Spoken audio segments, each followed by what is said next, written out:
In the name of the Father, and of the Son, and of the Holy Spirit. Amen.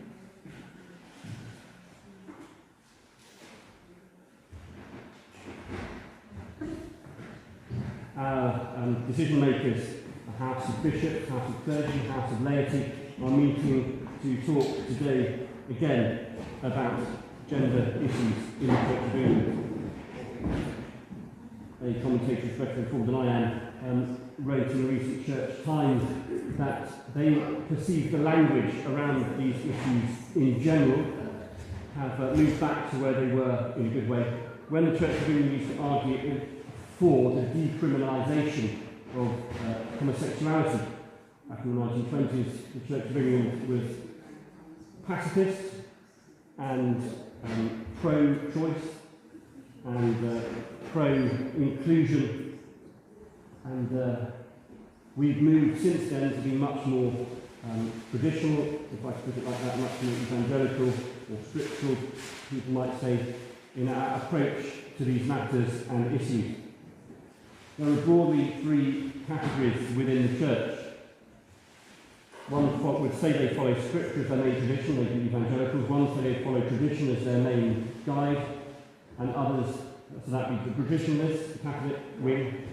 And then the third branch would be the liberals, who would say we look to see how God is working in the world, and we endeavour to discern there how we should act and behave.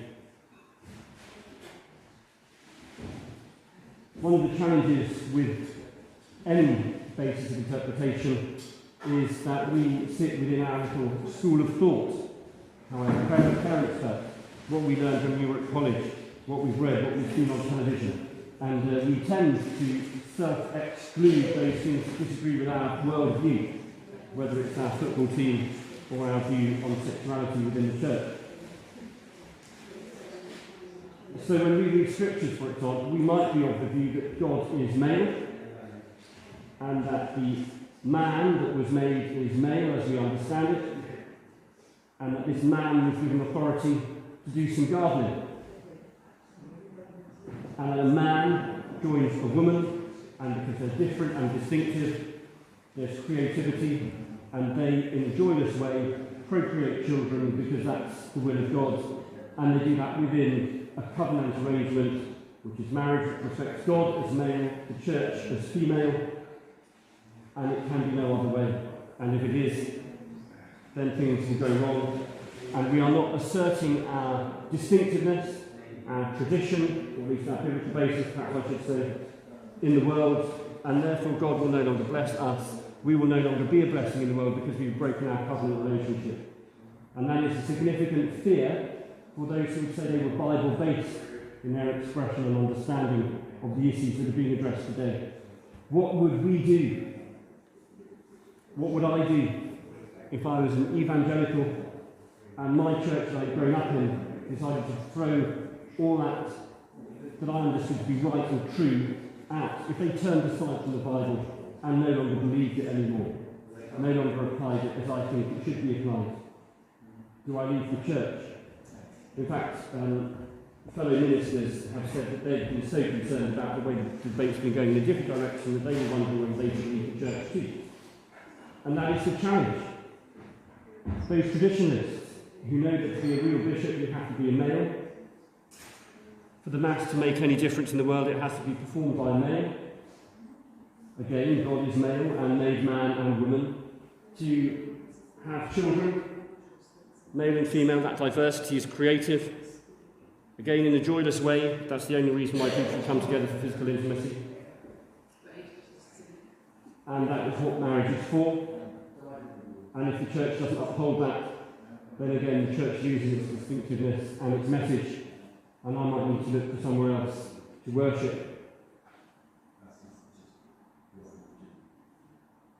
And so they're the traditionalists, equally challenged and fearful, but with their allies in the evangelical sect.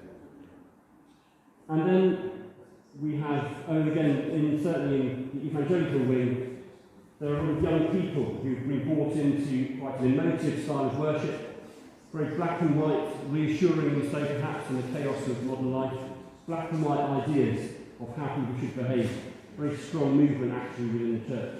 and it's seen as a growing area, so Central Church puts a lot of money and backing into that method and style. It's, aside from the parish system, plants of people who come in out from some of the larger churches in London to places where there are young people, with funding for a few years, a very business-oriented model to establish new believing communities.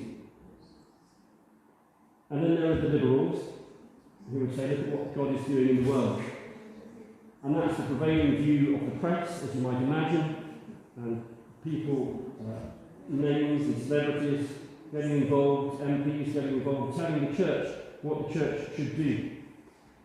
People having experience of same-sex couples, of legislation and the contribution that gender fluidity is contributing to the wider world, and arguing that God is at work in the world, that God isn't actually male, God is spirit.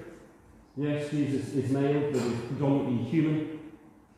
God says, let us make humanity in our image, and then split that earth being into two, not just took a rib out, but split into two, so there is diversity.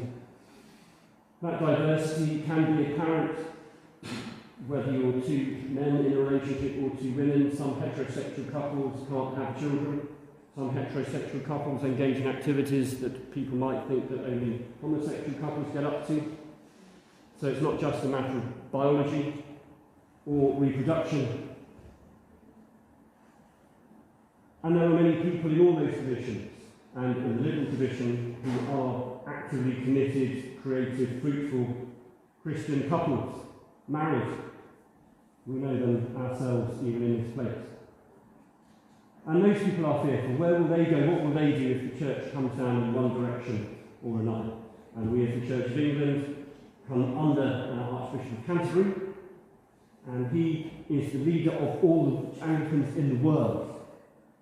And the majority Anglican population, you might think it's over 80 middle-class white male in England, but actually the most Anglicans alive in the world today are young black Africans with some quite determined views on these subjects themselves.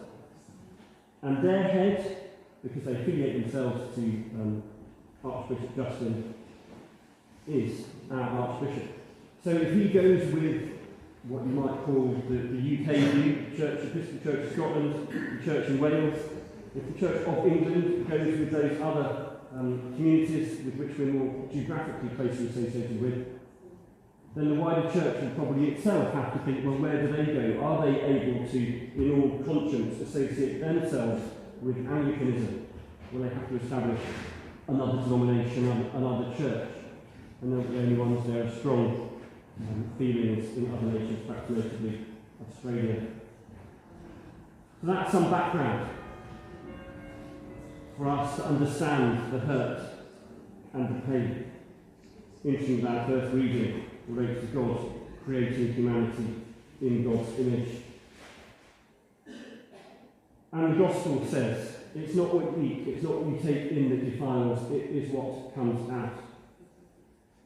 There would be those that would argue, I guess, that non-marital relations are fornication.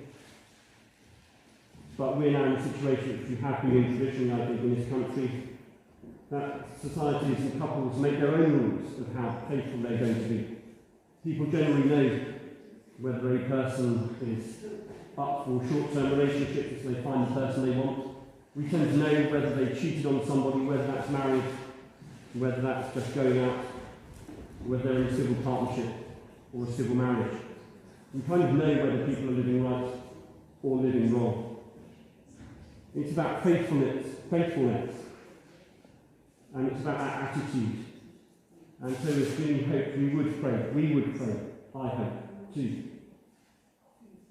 for that which is good to come out of our hearts and out of our mouths as we support people with different opinions and views in our town and our congregations, in our ministry team. It would be my hope, I have to say, that the Church of England gives us the freedom to perform the ceremonies that we feel we ought as ministers with agreement with our PCCs. And if somebody comes forward who wants us to perform some celebration for them, if it goes against our conscience, we must find people who are available to take those ceremonies for us, even in the place where we have responsibility, if that is what they want. It seems to me that God is a God of love, and just as our gospel suggested, if we live for God and God comes out from our heart, and we don't get involved with the evil that might come out of our heart, and that we allow that which is bad and wrong to pass through and to be washed away in the sewer, then I would hope and pray that God's grace will be established, God's love will be recognised, and that the world will view the church for what it is, a place of discipline, of love, and of sound thinking.